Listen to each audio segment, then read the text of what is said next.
21 ପରେ ତାତିରୁ ମିଳିବ ଆଶ୍ୱସ୍ତି, ଛେଚିବ କାଳବୈଶାଖୀ ବର୍ଷା। ଖବରଟି ଜାଣିବା ପୂର୍ବରୁ ପ୍ରଥମେ ଆମ ଚ୍ୟାନେଲକୁ ଆସିଥିଲେ ଚ୍ୟାନେଲକୁ ସବସ୍କ୍ରାଇବ୍ କରି ବେଲ୍ ଆଇକନ୍କୁ ଅନ୍ କରନ୍ତୁ, ଯାହାଦ୍ୱାରା ଯେବେବି ଯେତେବେଳେ ପାଣିପାଗର ସଠିକ୍ ଖବର ଆପଣଙ୍କ ପାଖରେ ସର୍ବପ୍ରଥମେ ପହଞ୍ଚିବ। ଚାଲନ୍ତୁ ଡେରି ନକରି ଖବର ଉପରେ ନଜର ପକାଇବା। 21 ପରେ ମିଳିବ ଆଶ୍ୱସ୍ତି, ତତଲା କଡ଼େଇରେ ସିଝୁଛି ସାରା ଓଡ଼ିଶା। ଆହୁରି 2 ଦିନ ଖରା କରିବା କଲବଲ, 21 ପରେ ବର୍ଷା ଆଣିପାରେ ଆଶ୍ୱସ୍ତି। 21 ତାରିଖ ଅପରାହ୍ନ ପରେ ଦକ୍ଷିଣ ଓଡ଼ିଶାରେ ବର୍ଷା। ଆକାଶରୁ ଅଗ୍ନିବର୍ଷା, ସକାଳ ହେଉ ହେଉ ମାଡ଼ି ଆସୁଛି ଖରା।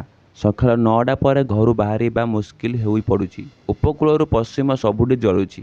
ରାଜ୍ୟରେ ଆହୁରି 5 ଦିନ ଏଭଳି ହିଟୱେଭ୍ ସ୍ଥିତି ରହିବ ବୋଲି ସତର୍କ କରିଛି ପାଣିପାଗ ବିଭାଗ।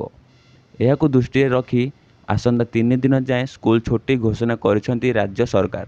ରାଜ୍ୟର ସମସ୍ତ ସରକାରୀ, ବେସରକାରୀ ଓ ଘରୋଇ ସ୍କୁଲ ବନ୍ଦ ରଖିବାକୁ ନିଷ୍ପତ୍ତି ନେଇଛି। ବିଦ୍ୟାଳୟ ଓ ଗଣଶିକ୍ଷା ବିଭାଗ। ପ୍ରବଳ ଖରାରେ ଆଉଟୁ ପାଉଟୁ ଜନଜୀବନ। ଆସନ୍ତା 2 ଦିନ ତାପମାତ୍ରା ଆହୁରି 3 ଡିଗ୍ରୀ ବୃଦ୍ଧି ପାଇବ। ଫଳରେ କିଛି ସ୍ଥାନରେ ପାରଦ 50 ଡିଗ୍ରୀ ଛୁଇଁବ ବୋଲି ଆକଳନ କରିଛି ପାଣିପାଗ ବିଭାଗ। ଗୁରୁବାର ମୟୂରଭଞ୍ଜ, ନୂଆପଡ଼ା, ଗଜପତି, ନୟାଗଡ଼ ଜିଲ୍ଲାର ସିଭିୟର ହିଟ୍ ୱେଭ୍ ନେଇ ଅରେଞ୍ଜ ଆଲର୍ଟ ଜାରି କରିଛି ପାଣିପାଗ ବିଭାଗ। ସେହିପରି କେନ୍ଦୁଝର, ଭଦ୍ରକ, ବାଲେଶ୍ୱର, କେନ୍ଦ୍ରାପଡ଼ା, ଜଗତସିଂହପୁର, କଟକ, ଖୋର୍ଦ୍ଧା, ଢେଙ୍କାନାଳ, ଯାଜପୁର, କନ୍ଧମାଳ, କୋରାପୁଟ, ମାଲକାନଗିରି, ଅନୁଗୁଳ, ବୌଦ୍ଧ, ଝାରସୁଗୁଡ଼ା, କଳାହାଣ୍ଡି, ବରଗଡ଼ରେ ହିଟୱେଭ୍ ନେଇ ୟେଲୋ ଆଲର୍ଟ ଜାରି ହୋଇଛି। 19 ତାରିଖରେ ବି ମୟୂରଭଞ୍ଜ, ନୂଆପଡ଼ା, ଗଜପତି ଓ ନୟାଗଡ଼ରେ ଅରେଞ୍ଜ ଆଲର୍ଟ ଦିଆଯାଇଛି। କିଛି ସ୍ଥାନରେ ଅସହ୍ୟ ଖରାରୁ ସାମାନ୍ୟ ଆଶ୍ୱସ୍ତି ଆଣିପାରେ କାଳବୈଶାଖୀ ବର୍ଷା। ଓଡ଼ିଶା ଉପକୂଳରେ ଗୋଟିଏ ଗୁରୁଚାପ ବଳୟ ସକ୍ରିୟ ହେବ। ଅନ୍ୟପଟେ ପଶ୍ଚିମ ବାୟୁ ଗୁରୁଚାପ ବଳୟ ପ୍ରଭାବରେ ଆସୁଥିବା ଜଳୀୟ ବାଷ୍ପ ସ୍ପର୍ଶରେ ଆସି ବର୍ଷା କରାଇବ। 21 ତାରିଖ ଅପରାହ୍ନ ପରେ ଦକ୍ଷିଣ ଓଡ଼ିଶାର ବର୍ଷା କରାଇବ।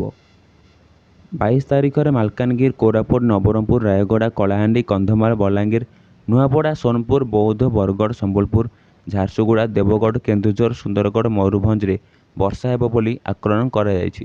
23ରେ ମଧ୍ୟ ବର୍ଷା ନେଇ ପୂର୍ବାନୁମାନ କରିଛି ପାଣିପାଗ ବିଭାଗ।